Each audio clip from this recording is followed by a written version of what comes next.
In this lesson, we'll take a look at why do we need programs? What is a program and how to learn to program. So I'm going to talk about a lot of concepts and then I'll do some tutorial as well as we move along. So learning to program is becoming increasingly important in a variety of fields. So no matter whether you're in the financial industry, pharmaceutical industry, health industry, and so on, learning to program is very important. And in a sense where most of these software programs or these various enterprise level softwares, they need customization. So each organization is different. Every company has its own set of requirements. So most times they engage these developers or programmers to customize their environment or their software to their own needs. So as processes and workflows become automated, virtually every field of human endeavor will be reliant on software and the people who create it. And we see this especially with the influx of mobile devices, apps, cloud computing. We know on the back end of things, there's a lot of programming that is involved. So programming is important and is becoming a necessity as technology is exponentially growing. Computers follow instructions. So computers are simply machines that are built for one purpose only, and that is to do things for us. But the computer itself does not really know what to do.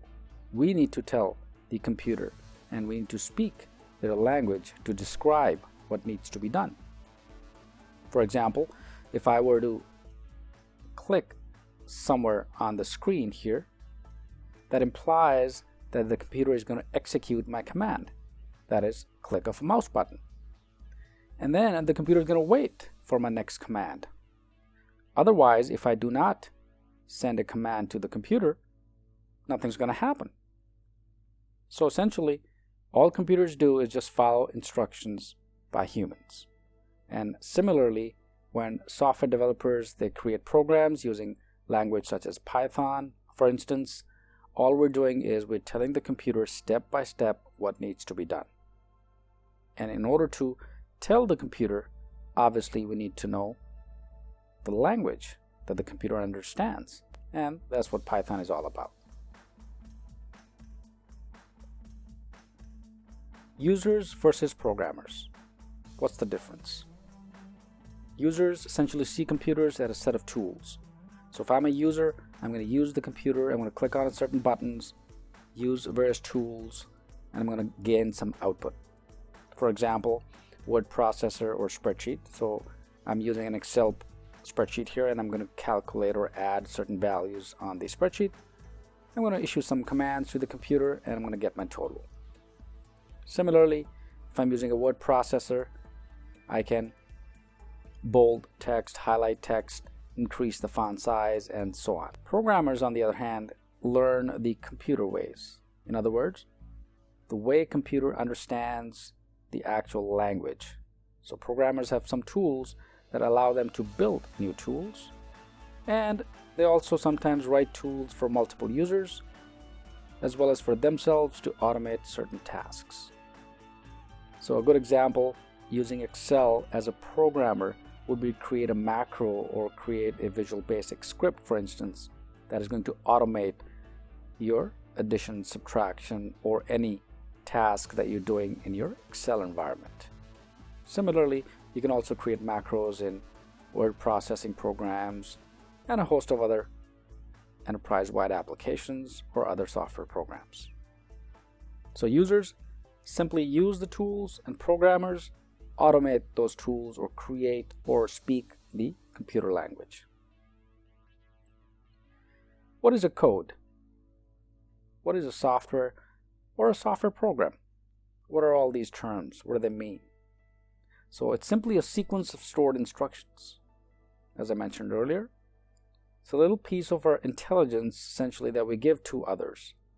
We figure something out and then we encode it and then we give it to someone else to save them the time and energy of figuring it out. So we write programs and we tell the computer to do certain things automatically so that others don't have to do it. So essentially, is just a piece of creative art, some innovation, particularly when we do a good job on user experience. And within your experience, you might have come across certain software that are really easy to use, easy to navigate, easy to understand. The tools are right there on the screen, and you can simply use those tools to accomplish your task or certain goals. And that's what we mean by user experience. So a good programmer essentially keeps that in mind from an end user perspective.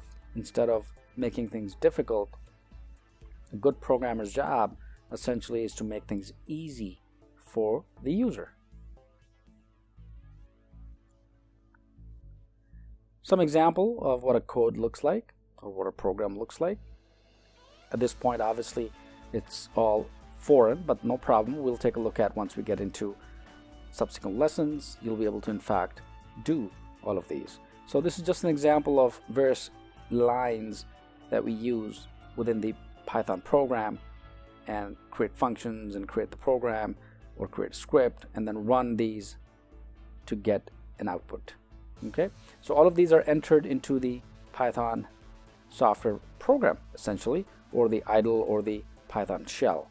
And I'll talk about in subsequent lessons what those are explained. But for right now, just to give you an idea of what the code looks like. Let's talk to Python. So for instance, if I were to open up my Python interface and add certain commands, for example, how does Python work those commands? Okay, as I mentioned earlier, the computer is going to wait for my instructions. So if I instruct the computer to do something, it's going to do it. If I'm not, it's just going to stay as it is. Okay, let me in fact demonstrate. So for example, here's a simple command called import sys. In other words, I like to find out the version of Python installed on my computer. So in order to do so, I need to open up the Python program and then input this command called import sys, and then finally print parentheses sys.version and close the parentheses. And this would give me the results that you see on this screen. Okay, let me in fact demonstrate. So I'm going to switch to the Python application here. So here's my Python shell, which is, again, I'll explain in subsequent lessons, but for right now, once you install Python, you open up the actual Python shell, and this is what you're going to see. And the cursor is blinking. In other words, Python is now waiting for me or for my command. So for instance, if I were to, as a first example, just type copyright, okay, and hit enter on my keyboard, I'll get the copyright results for Python. Similarly, I can type credits or a license for more information if need be. Let me demonstrate the example that we looked at on our earlier slide. So I need to see which version of Python is installed on my computer. So first I'm going to run the command called import sys, hit enter key, and next I'm going to print parentheses sys version. This is closed. And notice at this point it tells me that version 3.5.0 is installed and gives me other details as well as to the last upgrade since Python was last. It's an open source. So on September 13, 2015, at this time and this version, that's the version I have installed on my computer. So this is a good way to check whether on your own computer, once you install Python, it's a good way to check whether it's installed properly or not. Okay, so this is again just a flavor, just to show you the Python shell, where essentially we'll be spending most of the time in this course. So I'm going to switch back to my slide here. So I demonstrated both the import sys commands as well as the copyright and license and credits you can also take a look at. So talking to Python is really using the Python shell. Whatever you do in that shell, Python would execute the command. Some of the elements of Python. 3 broad categories here. First is the vocabulary and the words. Just like any language, if you were to learn French, for instance, obviously you need to learn certain vocabulary, and as you gain more experience, your vocabulary increases. So Python uses vocabulary words and also uses the variables, and certain words are reserved. So for instance, you cannot use a reserved word as a variable. Sentence structure is the second category. You need to have valid syntax patterns. Otherwise, Python is not going to understand what you want done. And third is your story structure, constructing a program for a purpose. And story structure is nothing like a flowchart, for example. So it's a series of steps that you want the program to execute. And the more efficient your story, the more productive your story, the better program it is. So elements of Python essentially entails three broad categories. You need to know vocabularies, words, sentence structures, and then eventually your story structure. Here are some examples of reserved words in Python. Once again, you cannot use these reserved words as variable names or identifiers. And some example reserved words are return, break, global, for, continue, while, import, and I just demonstrated this example import in our previous slide where we imported our current version and took a look at which version of Python is installed on this computer. Python sentences, for example, we need to define and let Python know what needs to be done. What do we need accomplished? For example, if x equals 2, which is an assignment statement, so I'm assigning the value to x. And then I can assign it with expression. In other words, I can say x equals x plus 2, which means it's simply 2 plus 2 is 4. So when I print x, it's going to print the result 4. Let me once again demonstrate this using Python. So let me switch back to the Python shell.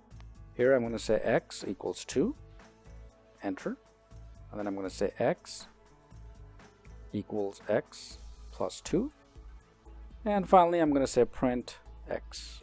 I get the error because print is with a capital P. So instead of capital P, it needs to be print. And notice Python is good at this because it knows whether this print is the correct value or not. And you can see this by the differentiating color. Here I had the capital P, which was in black, obviously, so Python does not recognize this. But when I use the lowercase p, it recognized that this is a valid command. So I'm going to say print x one more time,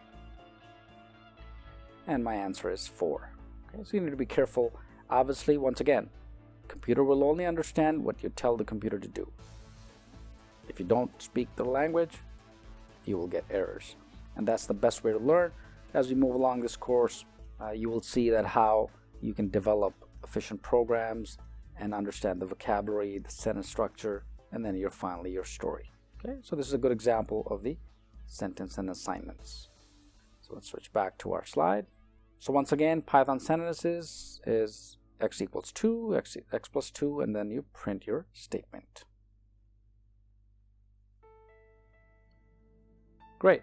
So in this lesson, we took a look at why we need program, the difference between programmers and users, a little bit of Python shell that you took a look at, what a program looks like, and in fact, I demonstrated a small flavor of Python language as well, so that you could see that we need to understand the vocabulary and words, the sentence structure, and then finally your program or your logic or storyline as you start creating these programs. So with this, let's move to our next lesson.